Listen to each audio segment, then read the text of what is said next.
Thank you guys so much for tuning in. I am your host, Zarina Lomax. This is the Zarina Lomax Show. I have none other than Zaire Kelly Davis here. He is a young man, a Christian man on fire for the Lord, have experienced a lot of adversity, especially in the last 5 years, but he has taken that and used his purpose for pain, and he shares a lot of the things that he's gone through with a lot of those that are around him. So it would be fitting to have him. Unfortunately, we are in Philadelphia, and we are the second highest state in the U.S. with murders. And the murder rate here is absolutely crazy. It's been like 363 murders, and it's only October.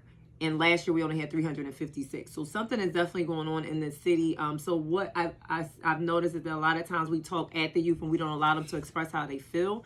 So I am looking forward to hearing what he says. He has experienced a lot, and he's lost people to this unfortunate situation. So Zaire, how are you? Thank you for being here. Thank you for doing this last minute. Can you share a little bit about who you are and what you do? Once again, my name is Zaire Kelly Davis, but you can call me Za. I'm 21. I do security for Ally. I work down on Penn State campus. Okay. I graduated 2017 Warren Reed High School. My Instagram account is South Philly _Za 11. Just happy to be here. Okay. So in the last year, you decided to truly follow Christ, but I want to take you back 5 years ago when your journey began. When you were 16, your father passed away, and at that time, you kind of started looking for love in all the wrong places. Can you share a little bit about how you were feeling at that time and where your relationship was with God, if you had one at all? I had a relationship with God, but I just didn't believe him like that. I gave up after my dad died. God always kept questioning God, like why he did it to me, why he took away the person I was trying to get close with. Cause me and my dad didn't have that close relationship, so it was like it was heartbroken. So I took all the pains into drugs, alcohol, talked to multiple women, not listen to my family. Then I got to the wrong relationships.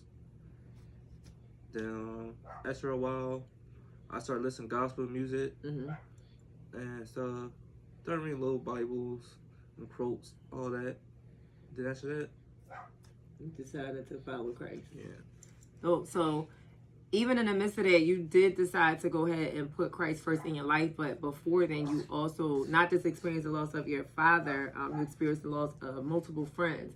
One was due to health issues, which was asthma, but you also lost someone to gun violence. So how are you feeling at that time? Because again, God will allow us to sometimes have family in others that are not our blood.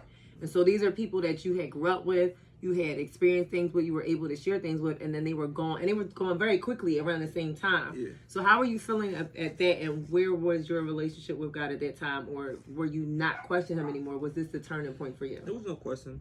I understand more once I started reading Bible and stuff.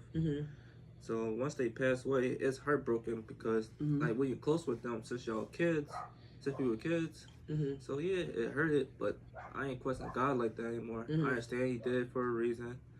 He do stuff for a reason, make you stronger and stuff. So that's good.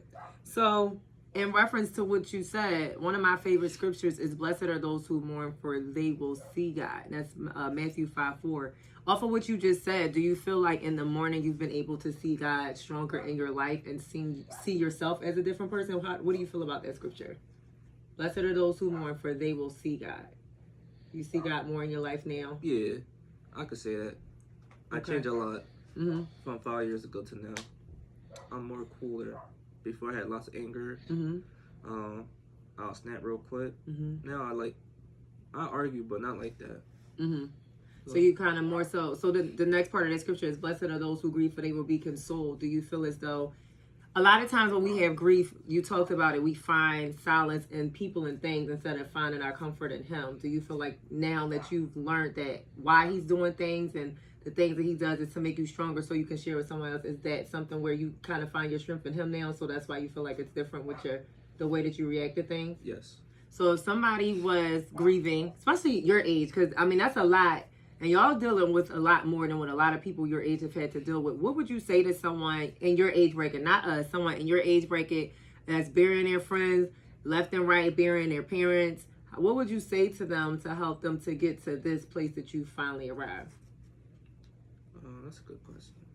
It could be anything. It don't have to, it could be off of what you experience. But what would you say to them to help them to get through? I just tell them pray. Prayer works. It's prayer work all the time. Not sometimes. It work all the time. But it just takes time. It don't work right away. It take years. So it's like you just gotta be patient. Don't let the devil win. That's what the devil do. So I always tell my friends, family, never look down. Every time you look down, let the devil win. So behind. That's good. So in that I hear those that wait on the Lord will renew their strength. So he's basically stating, wait on the Lord. And I like what you said when you said that it takes time. That's why the Bible tells us about fervent prayer, not to give up with prayer. I think a lot of times we are looking for instantaneous God because we go in the refrigerator, we get microwavable food, we go through a drive-through and get something instantaneous. And when it comes with God, he is doing all things well, and he's doing it for the greater good. So it takes time, but when you get to the other side, it makes sense. So that was really good. So what we're going to do is we are going to take a quick break, and we'll be right back.